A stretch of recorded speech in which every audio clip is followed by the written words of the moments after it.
káàbọ̀ padà sórí ètò Miliki Express. Bẹ́ẹ̀ ni àlejò mi wà lórí ìkàlẹ̀. Àlejò mi lórí ètò lónìí. Tí ẹ bá gbọ́ iṣẹ́ pọ̀ iṣẹ́ yapa àwọn ló ń jẹ́ bẹ́ẹ̀. Sọ̀rọ̀sọ̀rọ̀ ni wọ́n. Wọ́n sọ̀rọ̀ lórí afẹ́fẹ́, wọ́n sọ̀rọ̀ lórí pépà, wọ́n ń ṣiṣẹ́ orí ìtàgé, wọ́n ń jó, wọ́n ń kọrin, wọ́n ń produce, wọ́n ń print. Tí n bá ní kí n máa kàkúlẹ̀ dùn lẹ́nu mi, Yorùbá bò wọ́n lẹ́nu onípọ̀n báyìí láti ń gbọ́ kàn wọ́n. Orúkọ àlejò mi lórí ètò lónìí ni Wale Adeoba. Ẹ káàbọ̀ sórí ètò Miliki Express. Ẹ pẹ̀lẹ́ mà. Ẹ bá mi káwọn ará lé. Ẹ kú iṣẹ́ Olúwa, ẹ jẹ́ n kọ́kọ́ kẹ́yìn. Olúwa sọ agbára dọ̀tun. Àmín àmín. Ẹ pẹ̀lẹ́. Ẹnu yín yẹn mo rí kó ṣe ń ó dùn pọ̀. Ó dùn gan. Ó lọ ń ṣàánú. Ẹ pẹ̀lẹ́. Ó lọ ń ṣàánú. Ẹ bá mi káwọn ará lé. Gbogbo ẹ̀yin ará lé mo kí yín o.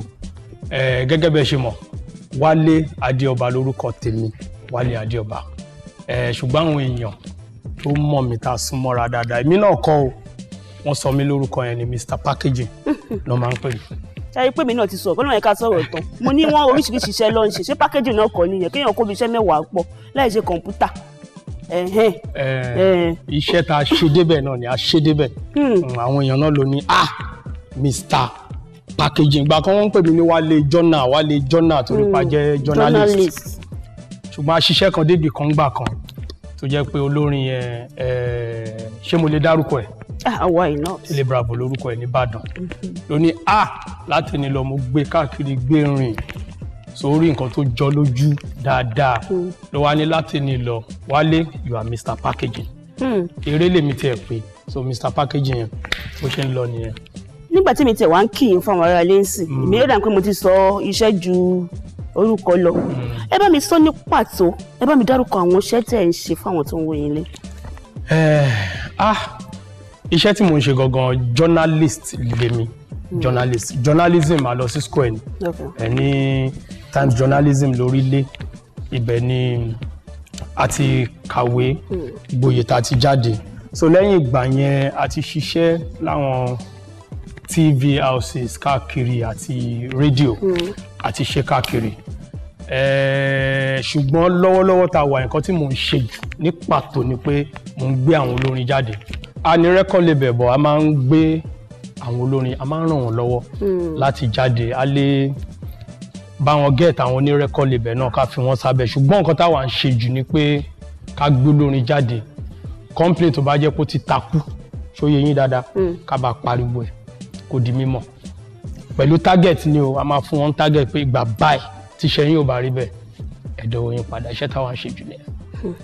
Báwo lẹ ṣe wá ń ṣe? Báwo lẹ ṣe ń ṣiṣẹ́ yẹn tẹ́ fi ń ran àwọn olórin yẹn lọ́wọ́? Pé ṣe báyìí ṣe bẹ́ẹ̀ dọ́dọ̀. Tí n bá máa ní kí n sọ bí a ṣe ń ṣe mú kó àwọn olórin iṣẹ́ nìyẹn. Kì í ṣe. Ìbéèrè yẹn ò tí ì yé mi. Ẹni pé ẹ̀yin ò ní record label lò. Àmọ́ níbẹ̀ ṣe ń ṣe. Ó níbẹ̀ ṣe lè sọ tẹ́lẹ̀ ẹ lò ní ẹnà tí ò ní yé àwọn tí ò bá já sí wọn kò sí bá ìfẹ́ já sí náà bá já sí. Torí ẹ mọ̀ tán bá já sí àwọn ò ní jẹun. Ibi ò nípa gbogbo wa. Ẹ lò ní ẹnà ẹgbọ́ ọ̀nà míì sọ. Ó ní pé ṣẹ́rọ́ lórin tó bá wà tó fẹ́ di gbajúgbajà tó fẹ́ di star tó bá wá bárúwa tó ń ṣe máa ń wá a máa pè jókòó àlàyé wá bó ṣe ń lọ bó ṣe ń lọ bó ṣe ń lọ bó ṣe ń lọ rè o.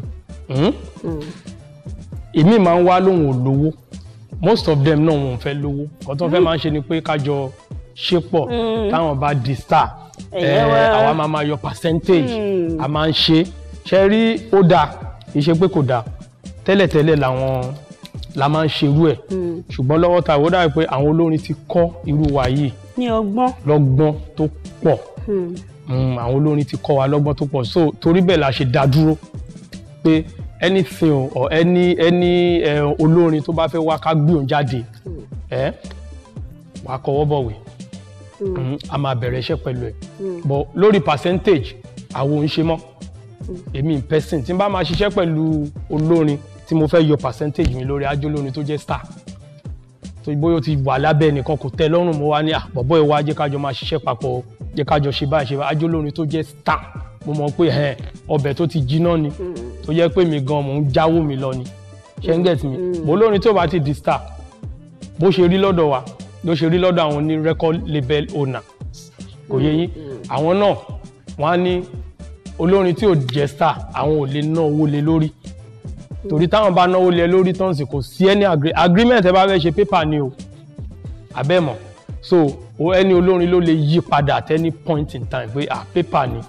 ọ̀rọ̀ yẹn sì ta kókó bẹ́ẹ̀ mi ṣe ń wò yìí ẹ tí ì la ẹni pé ẹ̀yin lẹ ràn wọ́n lọ́wọ́ yẹn ó ní nǹkan tẹ́ ń bá wọn ṣe kí ni nǹkan tí ẹ ń bá wọn ṣe yẹn gangan ṣé mo kọ́ àwọn kan wà wọ́n lè pe Pasuma lẹ́ni pé Pasuma o wọ́n á ra Ankara wọ́n á ta Ankara wọ́n á pariwo lórí rédíò orí tẹlifíṣàn Pasuma wá play ó máa lọ play níbì kan gbogbo owó tán wọ́n á ti settle Paso owó tán bá wá pa á jẹ́ tiwọn ṣé orú yẹn lẹ́yìn ṣe àbí ẹ ló bá wà sí Àyìndé báyìí pé bàbá a fẹ́ ṣe iṣẹ́ kan bọ̀ lọ́nà tẹ́ ẹ fẹ́ ṣiṣẹ́ lórí kọ̀ọ̀kan ńlẹ̀ káwa bá yín so owó yẹn èmi gan tẹ́ ẹ bá sọ kò tí ì yé mi mo fẹ́ kẹ́ ẹ tan ìmọ́lẹ̀ sí díẹ̀ jù báyìí lọ. èmi máa tàn mọ́lẹ̀ sí ní ọ̀nà yìí ṣe rí tí n bá ní kí n tàn mọ́lẹ̀ sí tí mo bá dẹ̀ wọnú ọ̀rọ̀ à ń ṣe bẹ́ẹ̀ gẹ́gẹ́ bí mo ṣe sọ lẹ́ẹ̀kan but àwọn tẹ́yìn sọ yẹn pé bóyá lọ ń bá wọn Pasuma bá wọn àwọn promoters làwọn yẹn ìyẹn làwọn tó jẹ́ pé bírú ẹ̀yin for example pé ok ìyá wa lọ bá mi kọrin wọ́n lè gbé wọn lọ Amẹ́ríkà gbé wọn lọ anywhere wọ́n fẹ́ pawó wọn lórí yín ni promoters làwọn yẹn ẹlòmíì ò tiẹ̀ ń kàwé fún but best thing ni kéèyàn kàwé fún ẹlòmíì lè má kàwé fún tó jẹ́ pé ó máa ní àwọn míì máa ń gain experience àwọn míì máa ń kọ́ ṣé ń get me most of àwọn tó dẹ̀ máa ń ṣe làwọn sọ̀rọ̀sọ̀rọ̀ lórí rédíò ṣe báyìí ó yẹ wá ẹ jẹ́ ká ṣe báyìí máa gbé yín lọ bí báyìí já tiẹ̀ ń bẹ̀ àwọn ẹlòmíì lè ṣe lóní ticket àwọn ẹlòmíì lè ṣe lóní Ankara àwa náà ń ṣerú ẹ̀ but ti wá in a professional way